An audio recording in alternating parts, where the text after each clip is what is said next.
అండి, ఇది చెంచుల కూర. ఇది ఎలా వండాలో చూద్దాం. పొలాలలో దొరుకుతాయి. ముందుగా ఒక బౌల్ పెట్టుకొని గ్యాస్ వెలిగించుకొని నూనె వేసుకోవాలి. 1 టీ స్పూన్ ఆవాలు, జీలకర్ర వేసుకోవాలి.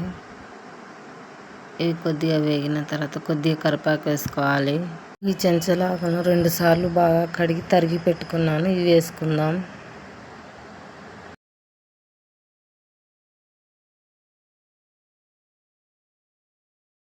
మీడియం సైజ్ 2 ఉల్లిపాయలు కట్ చేసుకొని అవి కూడా వేసుకోవాలి.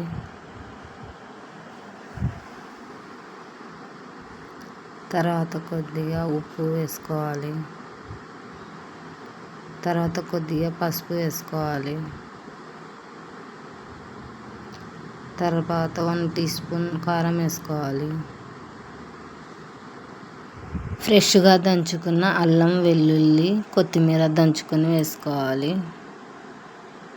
1/2 టీ స్పూన్.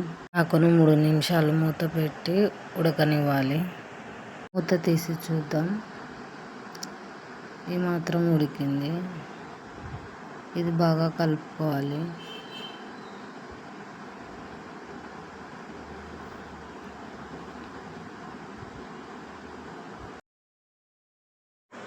నాకైతే ఇది ఉడికిపోయింది. ఇవి రోటీస్లోకి, చపాతీస్లోకి చాలా బాగుంటుంది.